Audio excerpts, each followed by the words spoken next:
So hey everybody, and welcome to the channel. As always, thanks for stopping by and hanging out for a few.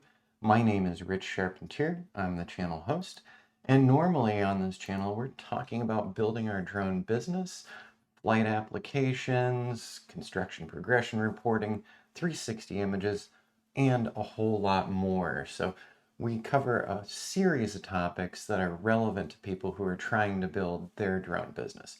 Now, today I'm doing something a little different. I had actually thought about doing this as a live stream, but then I decided, nah, we won't do it as a live stream. I'm going to give myself a little room to edit. And the topic today is not clickbait, Lightroom and lawnmowers. What the heck am I talking about? And the bigger part of this is, am I coming to Adobe's defense? Is that what I'm doing? Well, usually we don't do many controversial topics here, but I get a question a lot from people who don't want to use Photoshop, who don't want to use Lightroom. They have various reasons. A lot of people are still offended by Adobe subscription plan. And I want to talk about that for a few minutes, and I want to talk about building your business and having the right tools for your business. Now, today I am working on an update for one of my classes. It's over on teachable.com. It's on using the Ricoh Theta Z1. So that is one of my 360 camera setups. And let's just reach right on over here. So here's the Theta Z1. And I did a class some months ago on using the Theta Z1 and how to edit things with it.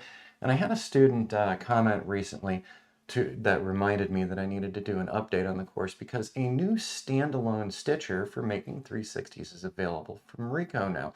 So an official standalone version of the Theta Z1 stitcher to put together your 360 images.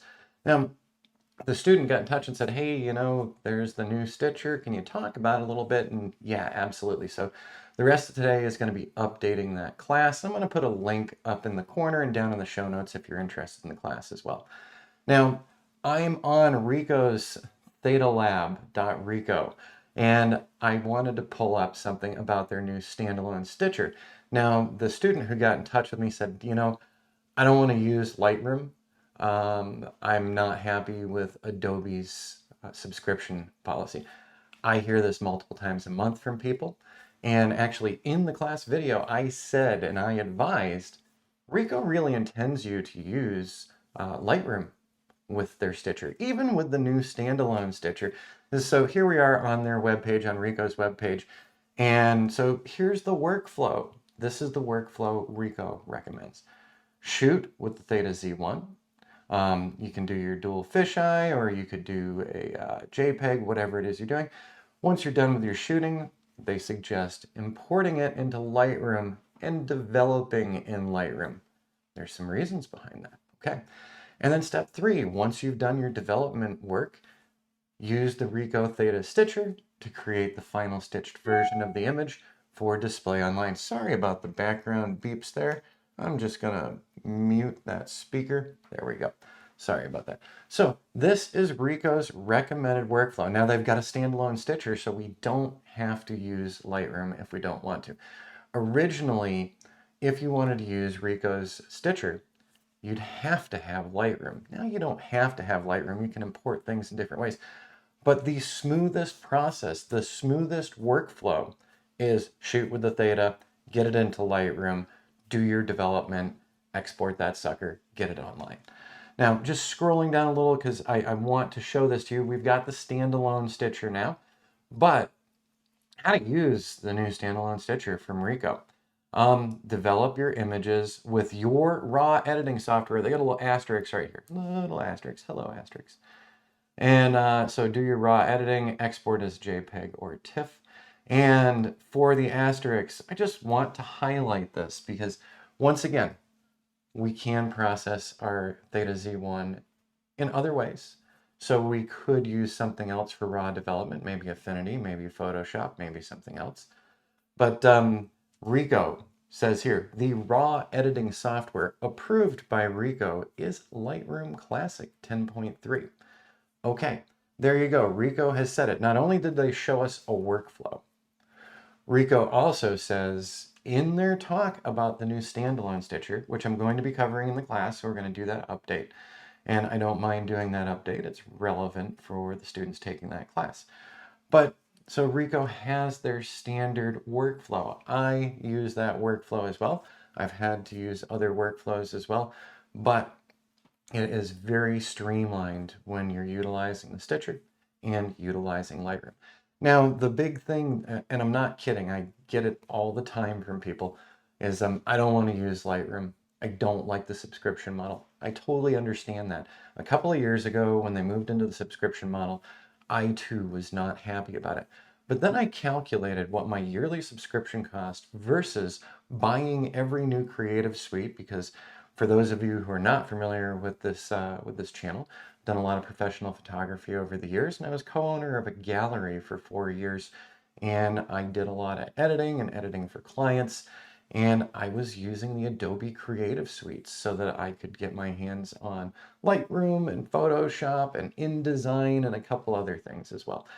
And, you know, on a yearly to year and a half basis, I was spending over $1,200 with Adobe every time they came out with one of those new Creative Suites. It was very expensive, and I was always worried when the next time around was going to come. And when I've looked at Lightroom and Adobe's overall pricing strategy, I gotta say I'm actually spending less money with them today than I used to spend buying those full Creative Suite bundles. So yeah, all of us were kind of outraged when they went to the subscription system, but taking a step back and taking a look and thinking about it rationally with my business, I'm spending less money on Adobe today than I did, 10 years ago. So there you go. So now what I want to say, so let's pull this up here. So once again, not trying to be controversial, I'm just walking you through it because the reality of our business is if you're doing drone work, if you're doing imaging work, there are certain tools that are industry standards and you might want to have access to them. There are new tools coming out every day, other players in the marketplace, and eventually maybe they'll become standards as well. But in the meantime, just think back to the Ricoh page I showed you. Their recommended raw editor is Lightroom. Okay, Ricoh has spoken on that. Now let's take a look here. And so the photography bundle with 20 gigs of storage space, I don't use their cloud services. I don't want to use their cloud services. Is $9.99 a month, which is what I'm spending on it because I'm not getting the whole Creative Cloud Suite. So I have the bundle with Lightroom and Photoshop for $10 a month. So that comes out to $120 a year. Now, I no longer go and get high-end coffee or anything with my food allergies. It's just not worth trying. But I used to love my coffees in the morning heading into work. I'd stop at Dunkin' Donuts and get a large French vanilla cream and sugar on my way into work on a telecommunications switch. I did that every day. Now, for the people who say to me $10 a month is outlandish, outrageous, and too expensive, so let me ask you, do you have a favorite vice? Maybe you're a coffee person in the morning as well. Well, if you're stopping by Starbucks and you're going to get a cafe latte, that's $4.15. This is Starbucks menu prices. And, if you have 2 of those in the period of a month, maybe you'll have 3, you're going to spend what you'd spend on Photoshop and Lightroom as a subscription price, okay? So 6-pack of beer is probably costing more than the subscription. Your morning coffee is costing more than the subscription. A couple of outings to get some junk food is costing more than that subscription. And the thing is, like I said, I know we all were kind of put on edge by Adobe's change with the subscription pricing. But if you were doing the full packages, you would have been spending more, I promise you. I still have some of the boxes for my old Creative Suites. And yeah, it just got expensive. I was always ordering through Adobe or B&H Photo. But so now let's get to what's Lightroom and Lawnmowers have to do with each other. If you were, let's say, building a landscaping company. So we've got a lot of landscaping companies here in Arizona because we have such great weather for a big chunk of the year. And so these landscapers, they invest a lot of money. They usually have work trucks. They usually have their lawnmowers, high-end professional lawnmowers, weed whackers, you name it, everything for getting things done. So hedge clippers and leaf blowers, all that stuff goes into building that landscaping business. Now, number one, up front, some of the capital costs are pretty extreme. So I just did a search on professional lawnmowers. So we got a Husqvarna here and $3,000. It's got a zero-turn lawnmower, so that's pretty cool. So $3,000 just for the equipment. Crazy thing is you have to put gas in this. So not only are you spending on the physical equipment, you have to make a regular installment payment to have the thing go. Now, a lawnmower without gas isn't going to help your business long. Trying to build a landscaping business where you decide not to have a lawnmower and you're just going to use a weed whacker and a leaf blower might not get you as many customers. People have an expectation of, what a professional landscaper is in Arizona. And so if you come in with only a quarter of the equipment or a half the equipment, but you don't have everything comparable to other professional veterans in the area, um, well, that just doesn't make sense. So for all of our businesses, we are going to be paying ongoing maintenance on our vehicles, on our lawnmowers, whatever, on new computers, on new cameras, so that I can have conversations like this with you. So there's more money to be spent in most any business. You're going to have to do payroll, you're going to have to deal with taxes, all these things. So there are a lot of expenses, but once you're through the upfront costs, the returns are going to start coming to you. If you're using higher end equipment, doing a great job as a landscaper, you're going to get more referrals. You're going to get people wanting to use your services. The same thing can be said for our drone operations, whether it's 2D and 3D modeling, time-lapse video, time-lapse photos, real estate photos, whatever. We shouldn't go out and buy every new piece of gear, but there are some basics and some essentials that we need to have on hand. Now, when you purchase something like the Ricoh Theta Z1, which is about $1,000, and they recommend to you their recommended workflow, but you make a decision to not utilize that recommended workflow and do something maybe a little more kludgy where it's not as easy to find the images, it's not as easy to catalog the images, you're cutting into your work time by making more work for yourself. When a vendor actually says to me, we really think you should use this with this, I'm going to go ahead and take them seriously on that. And it is very simple, very straightforward. I'm going to pull up Lightroom. Like I said, I'm still going to go through on my Ricoh class on Teachable, and I am going to update this so we can talk about that standalone stitcher. But I'm also going to stress the fact that trying to do an end run around their suggested workflow might cost you more time in the long term that you could have dedicated to other parts of your business. So I just pulled up some DNGs that I made months ago. So I had the Ricoh Theta Z1. I had it on the dual fisheye plugin setup to create an HDR DNG. And those HDR DNGs, let's go ahead and go to the develop module really quick. So if we go back to the import, this is what the image looked like when I imported it from the camera. So it looks terrible. But they're calling it an HDR DNG. But then what I did in the develop module of Lightroom was I went over and did some development. I bumped the exposure up. I didn't touch the contrast, dropped the highlights, pumped up the shadows, and now we have something that looks pretty good. So this is an HDR DNG. So what do I do next in the workflow? Well, I go down here to editing. I go to the Ricoh Theta Stitcher.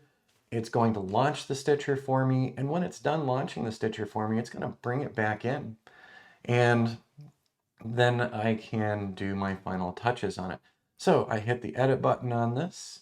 And if you want to know more about the Ricoh Theta Stitcher and utilizing the Ricoh Theta Z1, I would suggest going over to Teachable, checking out that class, and subscribe to it. And we do have some coupon discounts for our clients as well, or for our YouTube students as well. I always talk about clients. Sorry about that.